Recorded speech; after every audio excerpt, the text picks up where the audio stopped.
Hey YouTube, it's Max. I just got finished recording the Fight Caves video, and I'm going to showcase another thing I've got in this that I've been working on the past couple of days. It's a Colosseum kind of thing. So in a lot of games you play, there's always this like tournament combat system. This is also kind of in a rough draft stage, hoping to flesh it out a bit more as we go along. But pretty much I'll show you kind of what it looks like first.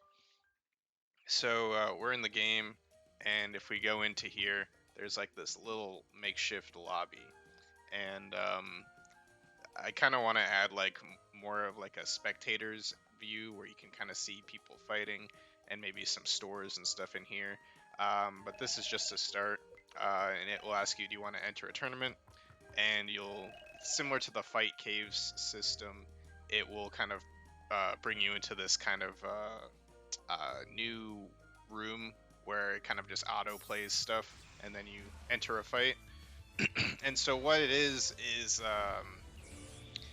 and again, these characters are much better than my character, so they have increased speed because they have stats. But what I can do, this is pretty much like a sports arena.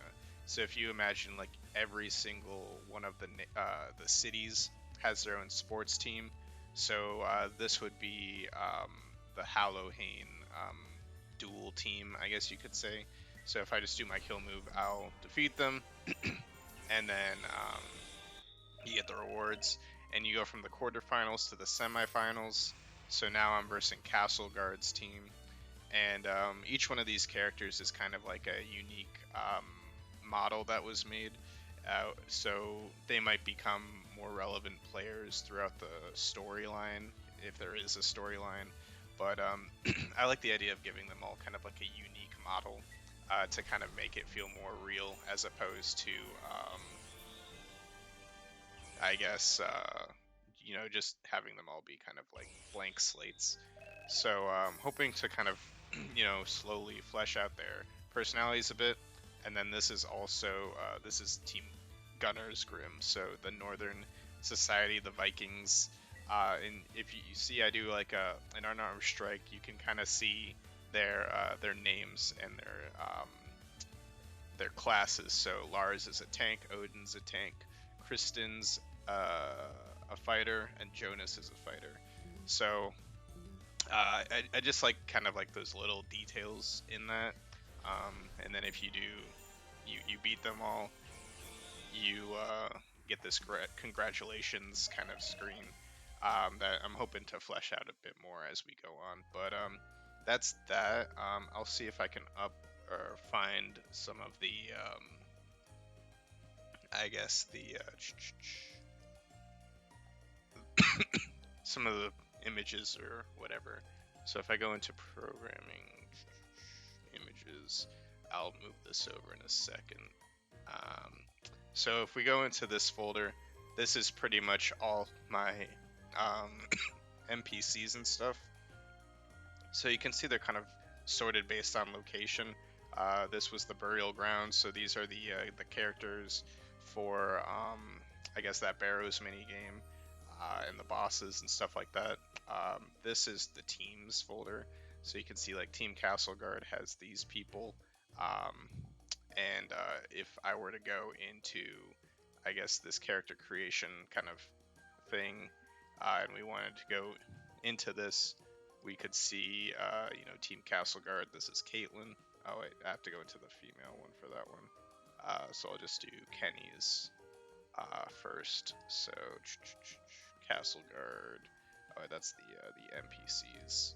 Team Castle Guard. So if I go into Kenny, this is Kenny, what he looks like, and all of his battle animations.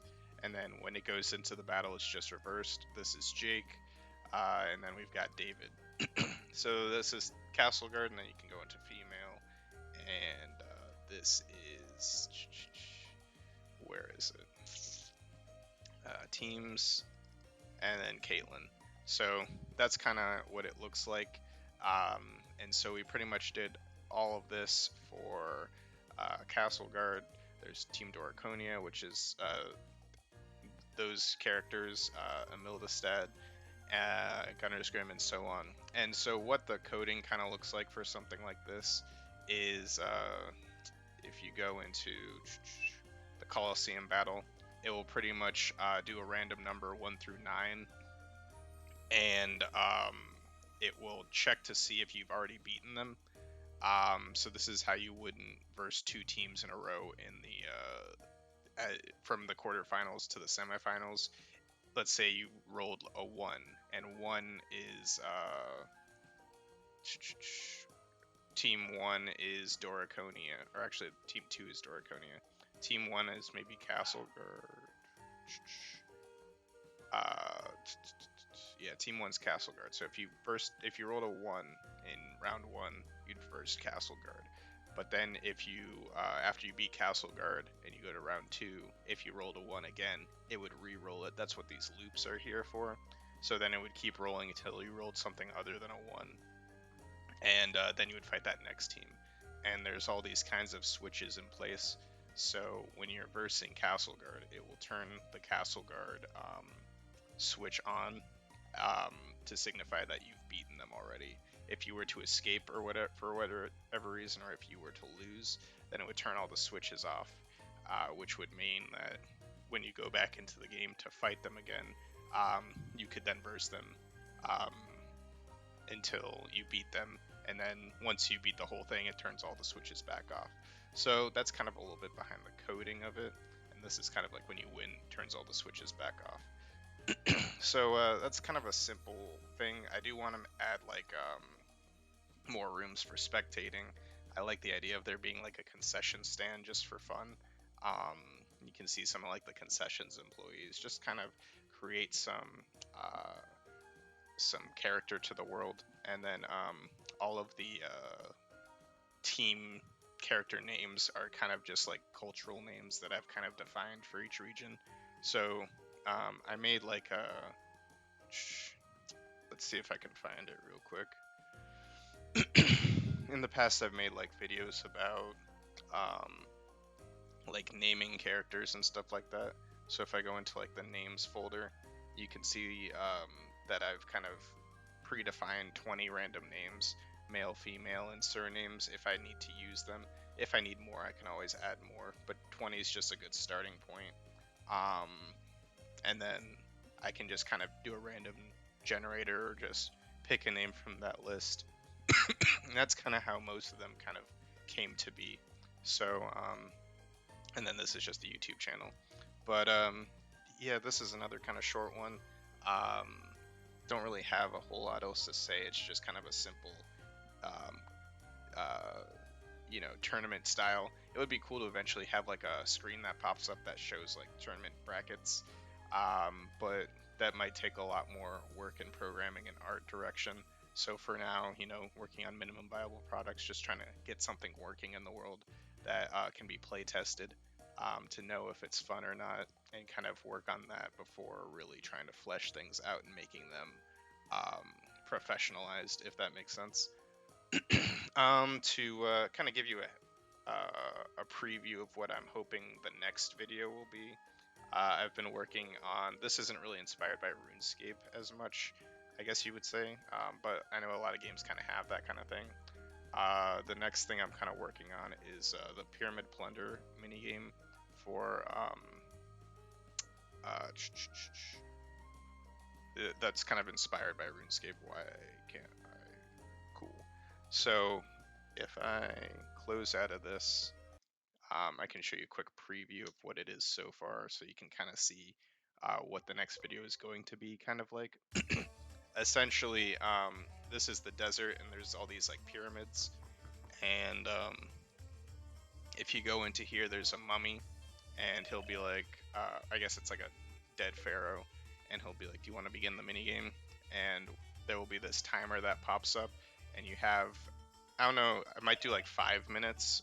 Currently it's just 10 seconds for testing purposes, but you're going to search these urns, and you get random items or combat encounters or nothing from these urns. And after the timer goes down to 0, it kicks you from the pyramid.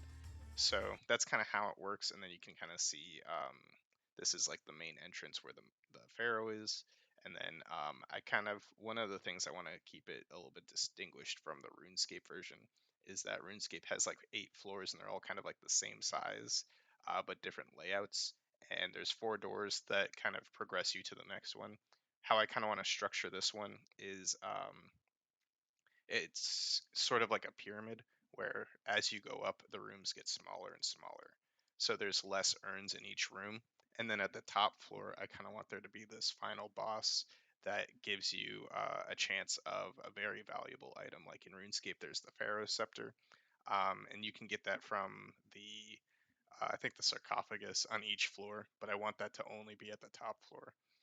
So with this kind of the player kind of has to strategize about this, and I'll probably explain this more in the next video, if the next video ends up being this. But you kind of want to balance getting items from the urns on all the floors, because as you get up to the top, you can't go back down.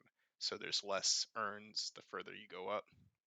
And so if you end the map with so much time left, then you have to start over. So to, I guess, maximize your efficiency per run, you kind of need to balance how many urns you get per floor, if that makes sense. And I'll probably demonstrate that a bit once the final product's completed. But that's just kind of like a preview. I think that's solid for this kind of update, even though it's the same day as the last update. But yeah, just fleshing the game out bit by bit. And I guess I'll see you next time. Have a good one.